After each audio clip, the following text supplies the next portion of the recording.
Well, all right. Good morning, everybody. Good morning. Once again, that light's, I don't know what to do with that. I like the window open, but that shine makes me feel balder and paler than I already am. All right, so let's start with some news and some notes. Star Stock breaks came out. Going to start July 1st. They promise quick ship times. The key here is adding cards put directly into your account as opposed to sending them in. I thought that was kind of cool. Pre-scheduled and on-time breaks, and then varying boxes and price points. So Star Stock jumping into the breaking mode. Woohoo! I did find Card Life uh, gonna go be shown Friday at 3:30 p.m. Uh, Dallas time, and that's episode 1. It's being recorded at 3:30 p.m. Friday, and it's episode 1. What's up, Ken? That is episode 1, Card Life, on Bally's, which used to be former Fox Sports Southwest. It's on my sudden link, so I was able to record it. It's Friday at 3:30 p.m. Central. So Upper Deck SP Authentic Golf information came out. Sports Card Expo, uh, the Toronto show. The looks like that's going off on the second week in November, which is typically the Hockey Hall of Fame induction and Upper Deck Series 1 Hockey 2021-2022, whichever one's looking forward to the Cole Caulfield Young Guns that's actually going to be in that Series 1. So everybody's going to be looking for that. They expect that Toronto show to be not virtual, to be face to face and shaking hands and kissing babies. So they expect the border to be open, and they expect that to be a live face to face show. And yes, I'm using a Minions cup today. Um, so here's something I didn't know, and I don't know if you knew or not. So Major League Baseball, whenever balls go into the stands, if the authenticators lose sight of the baseball, they can't authenticate who, what, when, and where, and why baseballs are, if they're authentic. So, like a major home run is hit, then they can't authenticate the ball. And what baseball's done, what baseball's done has started to covertly mark the baseballs. So, and what that was tied into was that a kid caught the Wander Franco first home run ball, and he gave it back. He gave it back to the Tampa Bay Rays. It was offered $4,000 immediately on the spot, and they say the ball could have gone anywhere from 20 to 50,000 on open market. On the open market, could have paid for some of his college. But what was interesting is he's a huge Wander Franco fan and a Tampa Bay Rays fan. He studied the spray chart of Wander Franco, and then on the day of the game bought a ticket with he and his parents out in the outfield where he thought that the ball would be hit, and caught the ball. What's really cool is that he gave the ball back. He received from the team 10 autographed balls, an autographed bat, two hats, and a chance to meet Wander Franco. So that was kind of cool. A chance to get to meet Wander Franco and whoever hit the ball. That's kind of cool. The 10 autographs are cool, but I don't know. What do you think? Would you give that ball back, or would you sell it? What would you do? I've never caught a home run ball, so to catch a home run ball would be kind of cool. But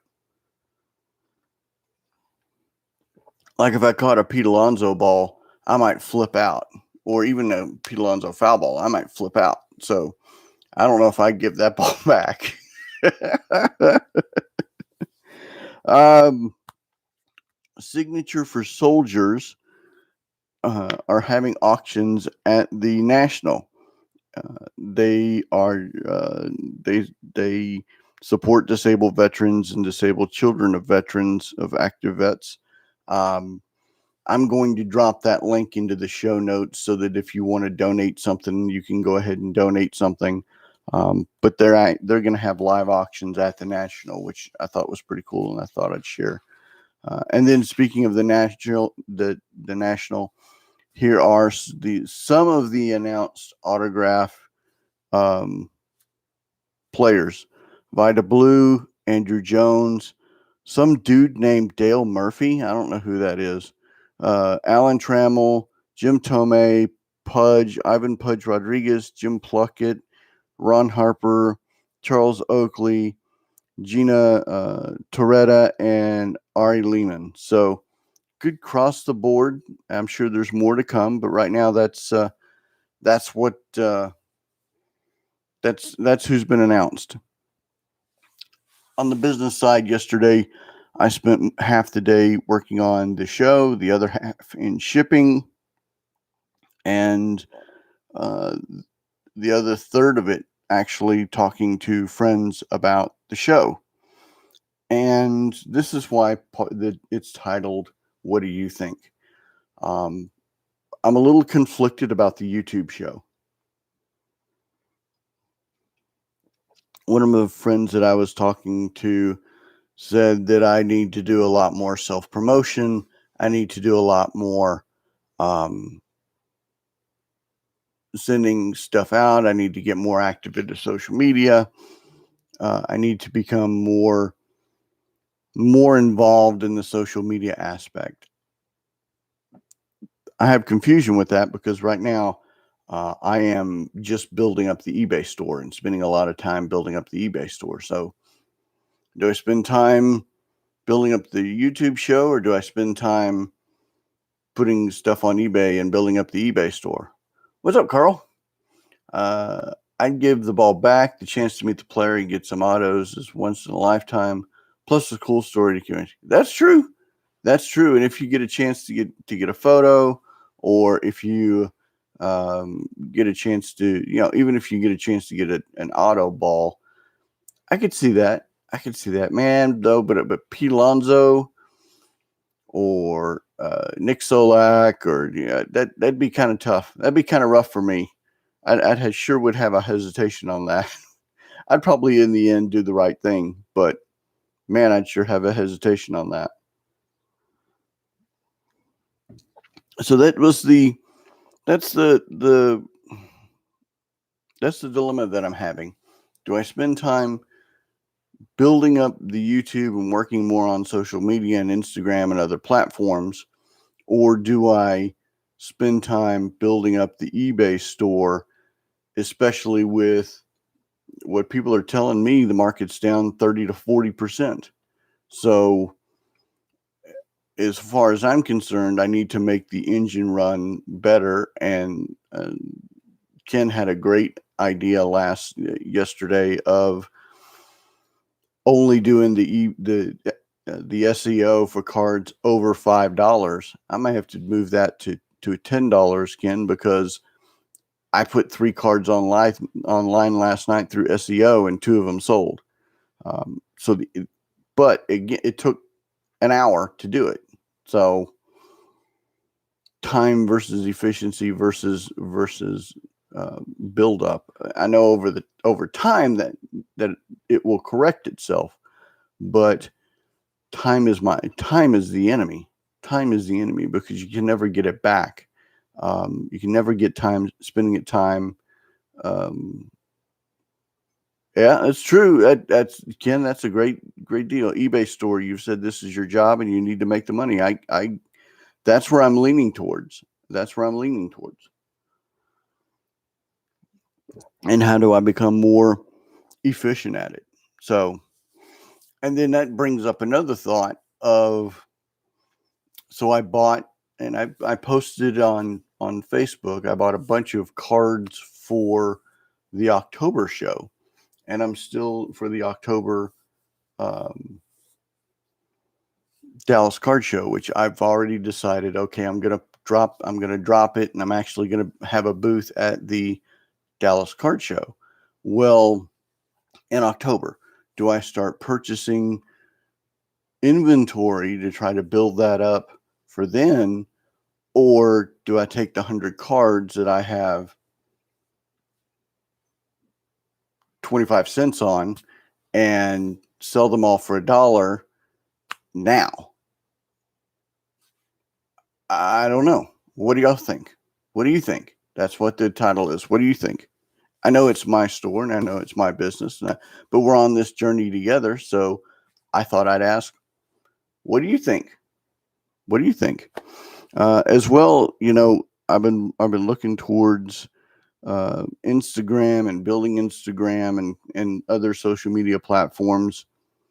I'm not 100% sure that's the right strategy. Ken said eBay store. Ken said eBay store.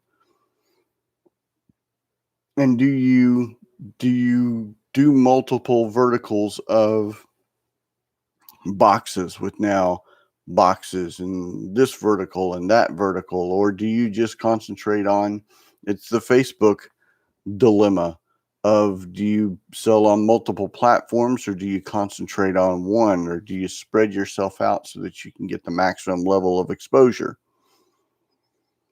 I don't know. I'm not 100% sure. I don't know if there's a right answer. So I'm a little perplexed as to what to do.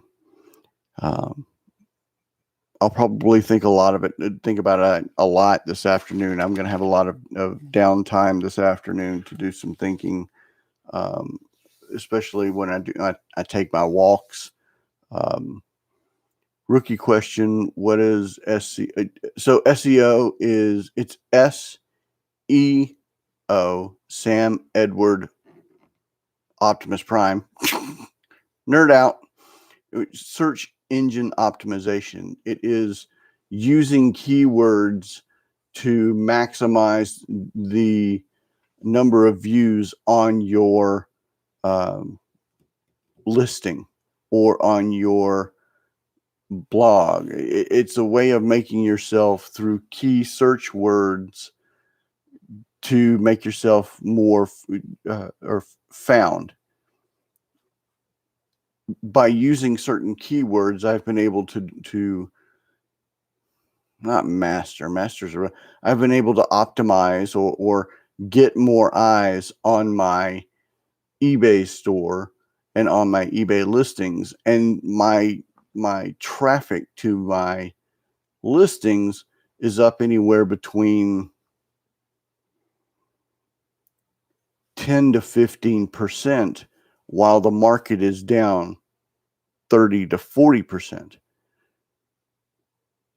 It now becomes the conversion ratio of pricing and that all question, which is another question for another day that I'm going to be working on towards. I think I've not solved for it, but at least have answers for it. We'll see. I've done a couple of testings last night and marked them to go back and look at later. So unfortunately, the statistics won't show you each listing and how that goes, but it will give you an overall general feel of how the store is.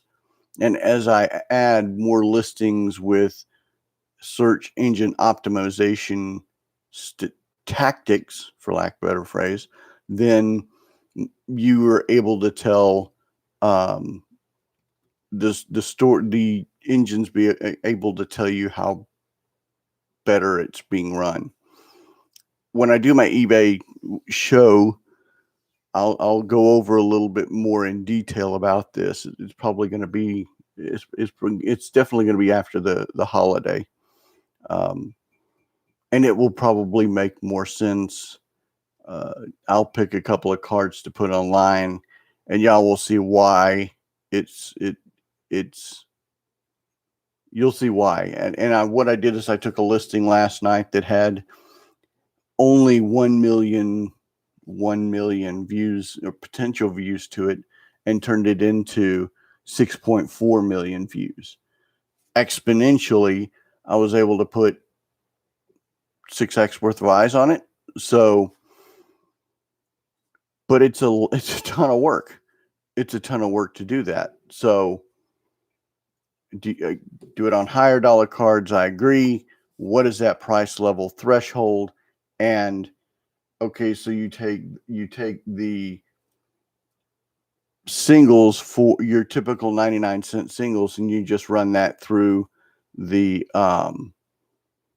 eBay file exchange, which I need to study as well for Bo. And how do I use search engine? Not so much search engine optimization, but how do you get those non-recommended statistics that are giving you the negative bump? I don't know. I gotta go through. Excuse me. I gotta go through the spreadsheet and figure that out. I think I know. I was thinking about this last night. I think I know how to do that. A lot of it is copy paste and running it through, but I got to run it through a couple of times to see how it affects the engine and how it affects the listings. Because if you have to go back and redo listings afterwards, oh my gosh, that's going to be a huge pain. So I only want to test run it on 3 or 4 before I actually blow it out. Because if I add another 1,000 or even 100 more listings that I have to go back and redo because I've already got like 1,300 to redo. Yeah, there's just a ton of work that needs to be done to get everything working properly. And that's not adding new, and it may be one of those, okay, so I've got today and tomorrow for the next 2 days. I just take everything new and set it aside and spend the next 2 days or the next day until the holiday working on just fixing the listings. And I might actually do that. What do you think? You tell me, what do you think? We're on this journey together. You tell me. Put it in your comments below. Put it in the comments below. So I will do a nightly episode that will share all of this so that I can maximize everybody's eyes on it, because I'm sure everybody's very interested to know how all this SEO engine stuff, recommended listings, works. So I will schedule that. I got to get StreamYard up and running to make sure that I can share the screen, and we'll figure it out. All right, so that's what I got. I got to go eat breakfast. I've got a second cup of coffee going, and then I will work on recommended deals for the next 2 days. Plus, we got to go walking so we can get our exercise in. Got to get rid of this, or got to improve my girlish figure. All right, so that's what I got. Appreciate you. If you got any prayer requests, let me know and I'll pray you up. Support your local LCSs. Support each other. Thanks for listening. Thanks for letting me rant. Y'all have a fantastic day, and God bless y'all.